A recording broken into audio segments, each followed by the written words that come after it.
Every person who has ever drawn breath on that earth spent their life moving toward one of two directions. They did not always know it. They did not always feel it. But every choice, every morning, every moment of surrender or resistance, every yes and every no was a step. And today, Michael, every step you ever took lands in a single answer, up or down. And what happens in the next few minutes will show every person watching exactly what determined which direction a life was actually moving the whole time.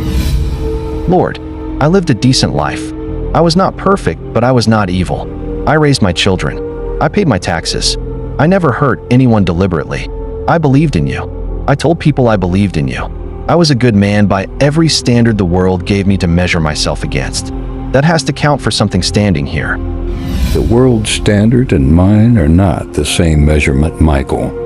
And which one you used your whole life is exactly what this judgment is going to reveal. Michael David Grant, age 55, husband, father of 3, middle manager at a logistics company for 22 years, coached youth football for 6 seasons, attended church occasionally, Christmas, Easter, the odd Sunday when guilt or social obligation made the effort feel necessary. Believed in God the way a man believes in a country he has never visited, confident it exists, certain it has rules, entirely unbothered by the details unless they became personally relevant. He was not a cruel man. That must be stated clearly. He did not abuse, he did not steal, he did not destroy, but he also did not surrender, did not seek, did not choose with any of the intention that a decision of eternal consequence actually required. He lived the way millions of people live, assuming that not being bad was the same as being right, that moral adequacy was the same as genuine faith, that because he never crossed the lines he could see, he was safely on the correct side of the ones he could not. That is exactly what I am saying. I did not cross the lines. I lived decently. I did not murder anyone. I did not destroy anyone. I kept my family together. I worked hard. I gave to charity twice a year. What exactly is the charge here? What did I do that was so wrong that I am standing here like this? Michael, the charge is not what you did. The charge is what you never did. And that is the indictment that most surprises the people who arrive here carrying it. Michael, my most effortless assignment. Do you know what I never had to do with you? I never had to tempt you toward evil. I never had to construct elaborate traps or introduce catastrophic sins. All I had to do, the only thing I ever had to do with you, was keep you comfortable. That was it.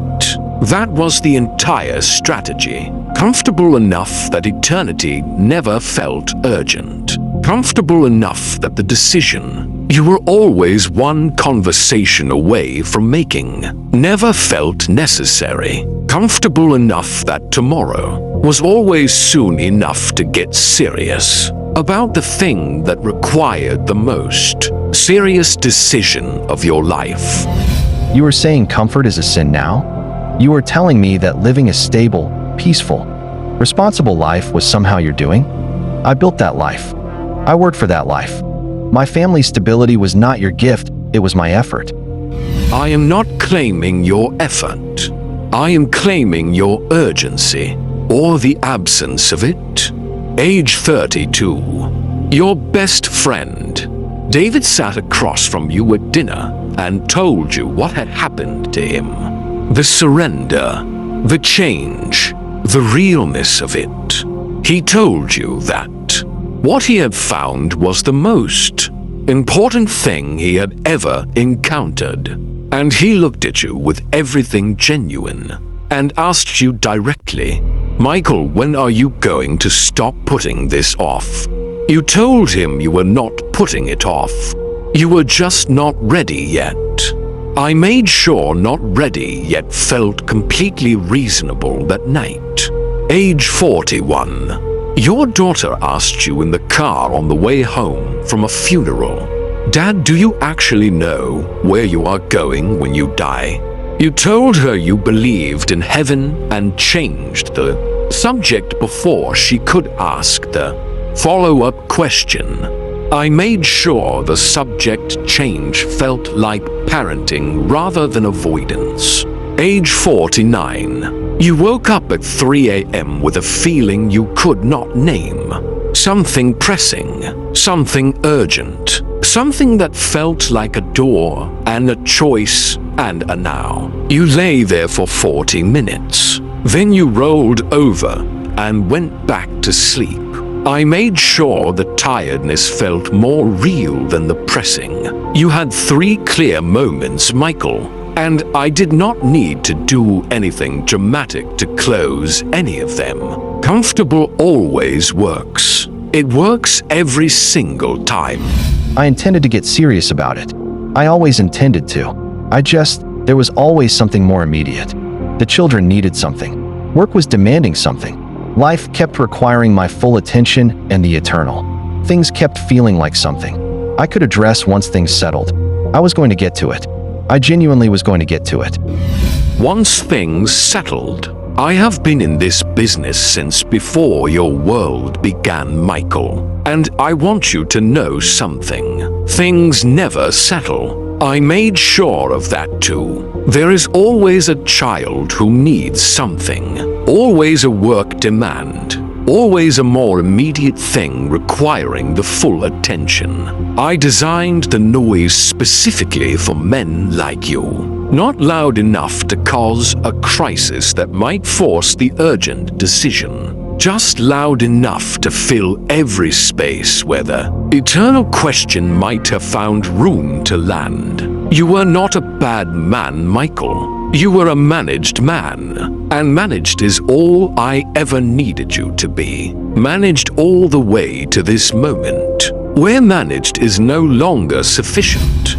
Michael, I want to ask you something before the verdict is given, and I need you to answer it.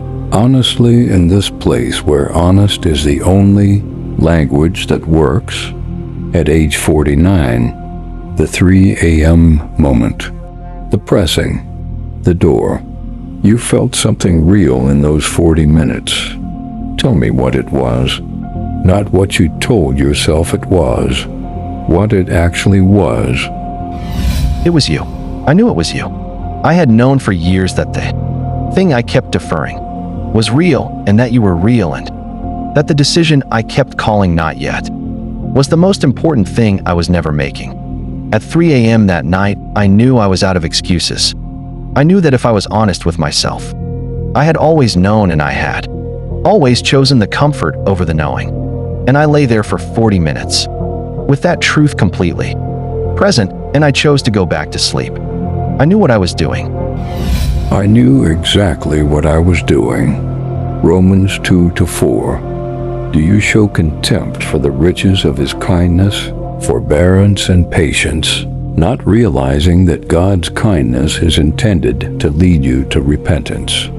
I gave you kindness for 55 years, Michael. The stable life, the healthy children, the friend David who told you the truth at 32, the daughter who asked the right question at 41, the 3 a.m. moment at 49 where I pressed as directly as I have ever pressed on a human heart outside of crisis.